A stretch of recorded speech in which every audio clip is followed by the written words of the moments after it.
Hello दोस्तों, आप सबका प्रिया हिंदी अकेडमी में स्वागत है।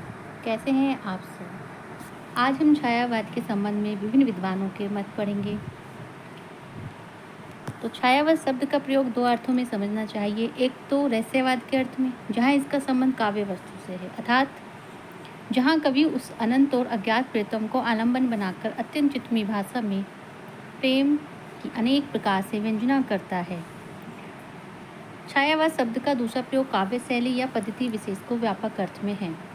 ये रामचंद्र शुक्ल का कथन है। तो दोस्तों इसमें क्या है, आपको एक कीवर्ड पकड़ना है जिससे आपको ये ध्यान रहे कि ये जो मत है वो रामचंद्र शुक्ल का है। तो इसके लिए आप यहाँ रहस्यवाद पकड़ सकते हैं। तो आप रहस्यवाद देखिए, तो रहस्यवाद को आप ध्यान रखना कि ये जो रहस्यवाद शब्द आया है इससे हमें पता चलता है कि ये रामचंद्र शुक्ल का मत है। ऐसे ही हम दूसरा पढ़ेंगे। तो छायावाद बड़ी सहजता के साथ प्रभाव, साम्य और विशेष लक्ष्य रखकर चला है। तो इसमें देखो ये भी रामचंद्र शुक्ल का है। तो इसमें हम ध्यान रखेंगे कि ये देखो इसमें सहृदयता से पकड़ेंगे हम इसको। कैसे? कि सहृदयता से, कि रामचंद्र शुक्ल मतलब श्री राम का सहृदय, तो ये हमारा रामचंद्र शुक्ल का।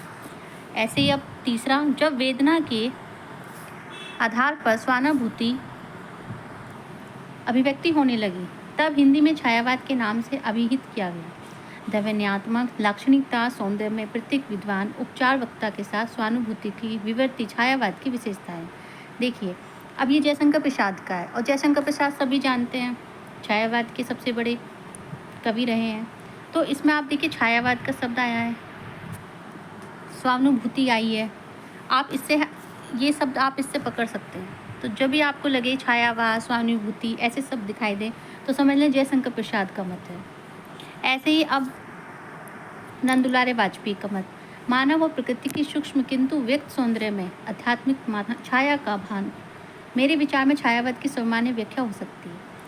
तो ये नंदुलारे वाजपेयी का है, और नंदुलारे वाजपेयी ने हमेशा सौंदर्य की बात की है। तो इसमें देखिए सौंदर्य आपको दिखाई दे रहा होगा, तो यहाँ से हम कीवर्ड पकड़ सकते हैं। अब आइए राम कुमार वर्मा मत, परमात्मा की छाया आत्मा में और आत्मा की छाया परमात्मा में पड़ने लगती है तभी छायावाद की सृष्टि होती है। और ये बहुत ही इम्पोर्टेंट मत है। तो ये राम कुमार वर्मा का है। इसे हम कैसे याद करेंगे? इसको हम याद करेंगे आत्मा की छाया परमात्मा में पड़ने लगती है। तो राम से याद करना, आत्मा की छाया। अब आ जाइए महादेवी वर्मा। तो छायावाद तत्वतः प्रकृति के बीच जीवन का उदित है। इसका मूल दर्शन सर्वोत्तमवाद है। आपको पता है दोस्तों, ये जो महादेवी वर्मा है ये रहस्यवादी की सबसे बड़ी कवित्री कही जाती है। तो आप देख रहे हैं कि ये जीवन का उद्गीत, तो आप इससे इसको याद रख सकते हैं।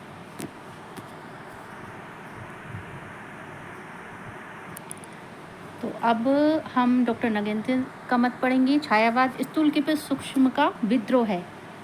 वह एक विशेष प्रकार की भाव पद्धति है और जीवन के प्रति विशेष प्रकार का भावनात्मक दृष्टिकोण है। देखिए डॉक्टर नगेंद्र ने हमेशा भावनात्मक की बात की है, और इसमें हम यहाँ से इसको कीवर्ड पकड़ सकते हैं। अब आइए छायावाद स्थूल के प्रति सूक्ष्म का विद्रोह नहीं रहा। देखिए दोस्तों, यहाँ ऊपर कहा है डॉक्टर नगेंद्र ने कि सूक्ष्म का विद्रोह है, लेकिन यहाँ हम रामविलास शर्मा का जो कथन पढ़ रहे हैं वो कह रहे हैं कि विद्रोह नहीं रहा। तो आपको ये याद रखना है कि एक में कहा है विद्रोह है और इसमें कहा है कि विद्रोह नहीं रहा है। तो बस यहीं से हम इसको पकड़ लेते हैं। तो ये कहते हैं कि छायावाद स्थूल के प्रति सूक्ष्म का विद्रोह नहीं रहा, वरन थोती नैतिकता, रूढ़िवाद और साम्राज्यवादी बंधनों के प्रति विद्रोह रहा है। परंतु यह विद्रोह मध्यम वर्ग के तत्वावधान से हुआ था, इसलिए उसके साथ मध्य वर्गीय असंगति, पराजय और पलायन की भावना भी जुड़ी हुई है। तो ये रामविलास शर्मा का है। छायावाद के मूल में पाश्चात्य रहस्यवादी भावना अवश्य थी। इस श्रेणी की मूल प्रेरणा अंग्रेजी की रोमांटिक भावधारा की कविता से प्राप्त हुई। इसमें संदेह नहीं है कि उक्त भावधारा की पृष्ठभूमि में ईसाई संतों की रहस्यवादी साधना अवश्य थी। तो ये हजारी प्रसाद द्विवेदी कहते हैं, और हजारी प्रसाद द्विवेदी को हम इसके कथन को ऐसे याद रख सकते हैं कि इसमें भावधारा, देखिए आप इसमें भावधारा की कविता, 2 बार भावधारा आया है।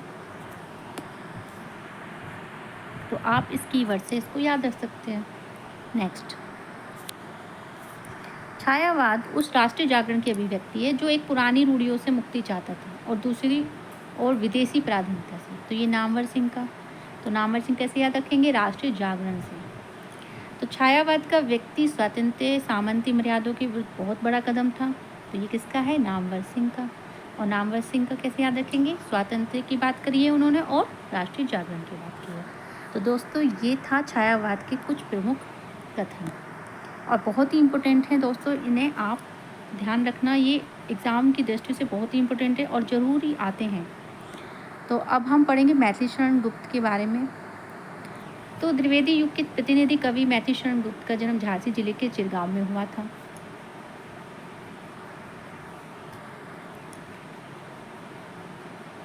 मैथिली शरण गुप्त की पहली कविता हेमंत, ध्यान रखना सबसे इम्पोर्टेंट, हेमंत 1905 में सरस्वती पत्रिका प्रकाशित हुई।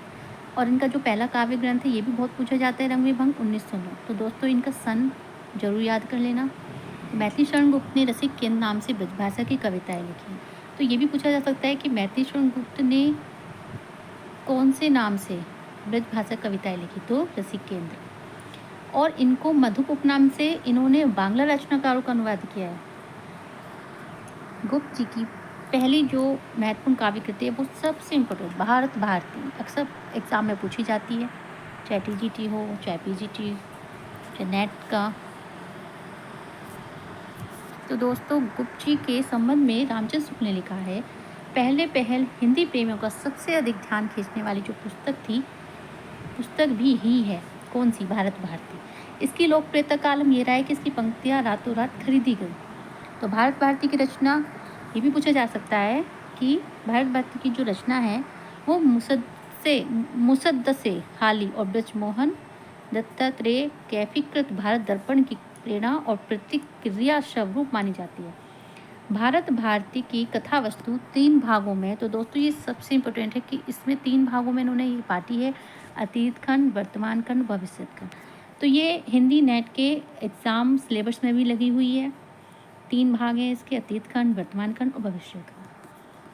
तो मैथिली शरण गुप्त का जो साकेत है लिखने की प्रेरणा उन्हें कहाँ से मिली? 1908 में सरस्वती पत्रिका में महावीर प्रसाद द्विवेदी द्वारा छद्म नाम भुजंग भूषण भट्टाचार्य से लिखे कवियों की उर्मिला विषयक उदासीनता शीर्षक लेख से मिली।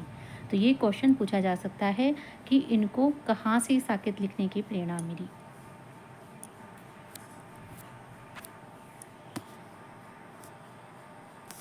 तो महावीर प्रसाद द्विवेदी का यह लेख रविन्द्रनाथ टैगोर के लेख काव्य उपेक्षिता से प्रभावित था। दोस्तों देख रहे हैं आप, मैंने भी इन सबको कितना हाईलाइट कर रखा है। तो ये सब इम्पोर्टेंट सब लाइन्स हैं जो हमें ध्यान रखनी है। तो कहा जाता है कि गुप्त जी ने अपने साहित्यिक गुरु महावीर प्रसाद द्विवेदी के लिए ही ये पंक्तियाँ लिखी थी। करते तुलसीदास भी कैसे मानद नाद, महावीर का यदि उन्हें मिलता नहीं प्रसाद। बहुत ही फेमस पंक्ति है। साकेत शब्द का जो पाली भाषा का शब्द है, ये जो साकेत है इसका अर्थ पूछा जाता है, तो इसका अर्थ क्या है? अयोध्या। तो साकेत को डॉक्टर नगेंद्र ने जनवादी काव्य की संज्ञा दी है, याद रखना दोस्तों। ये